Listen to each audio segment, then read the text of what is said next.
ചുമ്മാ പോലും നിങ്ങൾ ഈ വണ്ടി ടെസ്റ്റ് ഡ്രൈവ് അടിച്ച് നോക്കരുത്. കാരണം നിങ്ങൾ ഇതിൻ്റെ ഫാനായി പോകും. ഈ വണ്ടി പിന്നെ ആധാരം പണയം വെച്ചിട്ടായാലും നിങ്ങൾ എടുത്തു പോകും. അത്രയ്ക്ക് കിടിലൻ വണ്ടിയാണ് നമ്മുടെ താർ റോക്സ്.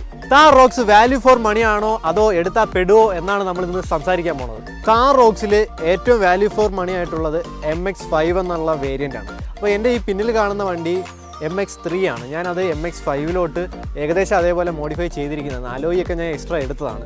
MX3യും MX5ഉം തമ്മിൽ വെറും 1 ലക്ഷം രൂപയുടെ വ്യത്യാസം മാത്രമേ വരുന്നുള്ളൂ. MX5 ഓൺ റോഡ് പ്രൈസ് വരുമ്പോൾ 21 ലക്ഷം രൂപയാവും. MX3 ഓൺ റോഡ് പ്രൈസ് വരുമ്പോൾ അലോയ് സഹിതം എനിക്ക് 20,50,000 രൂപയായി. പക്ഷേ MX5ലാണെങ്കിൽ sunroof, alloy wheels, day light, LED, അതുകൊണ്ട് തന്നെ MX5 ആണ് നമുക്ക് വാല്യൂ ഫോർ മണി എന്ന് പറയാവുന്നത്. മറ്റ് ബ്രാൻഡിൻ്റെ വണ്ടികളുടെ അപേക്ഷിച്ച് ഈ വണ്ടി 20 ലക്ഷം രൂപയ്ക്ക് വാല്യൂ ഫോർ മണി എന്ന് തന്നെ പറയാൻ പറ്റും. ഇത്രയും ഫീച്ചേഴ്സും ഇത്രയും കംഫർട്ടും തരുന്ന വണ്ടി ഇന്ത്യയിൽ വേറെ ഇല്ല.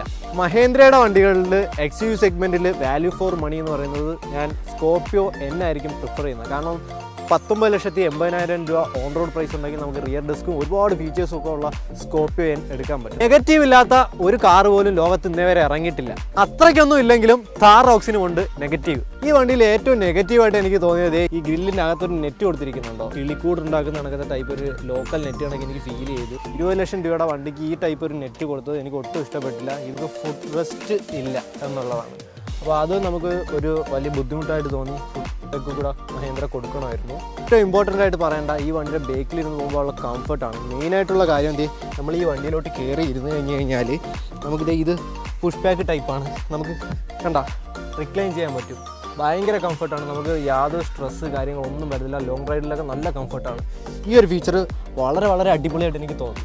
വണ്ടിയുടെ സ്റ്റിയറിങ്ങിനെ പറ്റി പറയാനാണെങ്കിൽ വാക്കുകളില്ല, അത്രയ്ക്ക് കംഫർട്ടാണ്. കാരണം എന്ന് വെച്ച് കഴിഞ്ഞാൽ വണ്ടി നമ്മൾ നിർത്തിയിട്ട് നമുക്ക് ഒരു വിരലിൽ നമുക്ക് ഈ ഒരു സ്റ്റിയറിങ്ങിനെ റൊട്ടേറ്റ് ചെയ്തെടുക്കാൻ പറ്റും. ഈ സ്പീഡിലോട്ട് പോകുന്നതനുസരിച്ചിട്ട് ഈ വണ്ടിയുടെ സ്റ്റിയറിങ് നല്ല രീതിയിൽ ഹാർഡായി വരികയും ചെയ്യും. അത് താർ റോക്സിൻ്റെ സസ്പെൻഷൻ വളരെ വളരെ സോഫ്റ്റാണ്. ഓൺ റോഡിൽ ഈ ഒരു സസ്പെൻഷന് 100-ൽ 100 മാർക്ക് നമുക്ക് കൊടുക്കാൻ പറ്റും. കാരണം BMW ഇരുന്ന് പോകുന്ന അതേ ഫീലിംഗിൽ നമുക്ക് ഈ വണ്ടിക്കകത്തിരുന്ന് പോകാൻ പറ്റും. സസ്പെൻഷൻ ഇത്രയും സോഫ്റ്റ് ആയതുകൊണ്ട് തന്നെ ഓഫ് റോഡിങ് കേപ്പബിലിറ്റിയുടെ കാര്യത്തിൽ വരുമ്പോൾ ഗുണം ചെയ്യത്തില്ല. ഒരു പരിധി കൂടിയ വലിയ കല്ലിലോ ഗട്ടറിലോ വണ്ടി ഇറങ്ങുകയാണെന്നുണ്ടെങ്കിൽ നമ്മളെ ബോഡി നല്ല രീതിയിൽ ഷേക്ക് ആവുന്നുണ്ട്. അതുകൊണ്ട് തന്നെ വലിയ ഓഫ് റോഡിങ്ങിൽ ഈ ഒരു സസ്പെൻഷൻ അത്ര പ്രാവർത്തികമായിട്ട് വരില്ല. താർ റോക്സിൻ്റെ ഓഫ് റോഡിങ് കേപ്പബിലിറ്റി എങ്ങനെ ഉണ്ടെന്ന് ചോദിച്ചു കഴിഞ്ഞാൽ ഞാൻ പറയും കൂടുതലും ഓഫ് റോഡിങ് കേപ്പബിലിറ്റി ഉള്ളത് 3 ഡോർ താറിനാണ്. താർ റോക്സ് ഇറങ്ങിയതിന് ശേഷം ഈ വണ്ടി എടുക്കാൻ വേണ്ടി മാത്രം പണിക്ക് പോകുന്ന ആൾക്കാർ നമ്മുടെ നാട്ടിലുണ്ട്. അവരുടെയൊക്കെ ആഗ്രഹങ്ങൾ നടക്കും. നിങ്ങൾ അതിനുവേണ്ടി ഹാർഡ് വർക്ക് ചെയ്യുക, ഉറപ്പായിട്ടും നിങ്ങൾക്ക് വണ്ടി എടുക്കാൻ പറ്റും.